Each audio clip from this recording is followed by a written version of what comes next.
എന്നാ ശങ്കുണ്ണി മുതലാളി വിവാഹിതനായത്? 1969 ഫെബ്രുവരി 13 ആദ്യത്തെ കുഞ്ഞ് ജനിച്ചത് 2 മാസമല്ലേ ആയുള്ളൂ. തന്റെ കുഞ്ഞല്ലടോ, ശങ്കുണ്ണി മുതലാളിയുടെ കുഞ്ഞ്. 1971 മെയ് 14 മൂലത്തിൽ, മൂല നക്ഷത്രത്തിൽ. കുഞ്ഞിന്റെ പേര് വിക്രാന്ത്. വിക്രാന്ത്. അണ്ണാൻ കട്ട വികാസ്. വികാസ് വികാസ്. ഒരു കാര്യം ഞാൻ പറഞ്ഞേക്കാം, എന്തുമാത്രം ത്യാഗം സഹിച്ചിട്ടാണെന്ന് അറിയാമോ ശങ്കുണ്ണി മുതലാളിയുടെ ഡയറി ഞാൻ തപ്പിക്കൊണ്ട് വന്നത്? അയാൾ ഇപ്പൊ വരും. തന്നോട് ഞാൻ പറഞ്ഞിട്ടില്ലേ ഇതിനകത്തുള്ളതെല്ലാം കാണാപ്പാടം പഠിക്കണമെന്ന്? കുറച്ചു വായിച്ചപ്പോ ഉറങ്ങിപ്പോയി. എടോ, ചെയ്യുന്ന തൊഴിലിനോട് അല്പമെങ്കിലും ആത്മാർത്ഥ വേണം. പറഞ്ഞേ, എന്തോന്നാ കുഞ്ഞിന്റെ പേര്? വിക്രാന്ത്. വിക്രാന്ത്.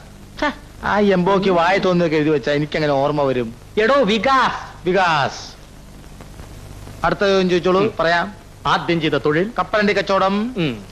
അവിടെ നിന്ന് അങ്ങനെ അടിവെച്ച് ഉയരുകയായി. അങ്ങനെ അടിവെച്ച് പെട്ടെന്ന് അങ്ങനെ ഉയരണ്ട, ഓരോന്നായിട്ട് പറയണം. അത് പറയാം. പറ്റത്തില്ല. അത് പറഞ്ഞോളാം. ഇതാ കണ്ടോ, ജീവിതത്തിലെ ഓരോ വഴിത്തിരിവും അടിവരയിട്ടാ ശങ്കുണ്ണി മുതലാളി എഴുതിയിരിക്കുന്നത്.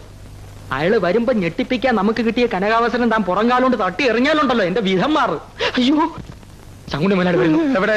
ശ്രദ്ധിച്ചോണം, എന്നെ നാറ്റിക്കരുത്. നാറ്റിക്കില്ല. ആകെ നാറിയിരിക്കില്ല. പിന്നെന്തോന്ന്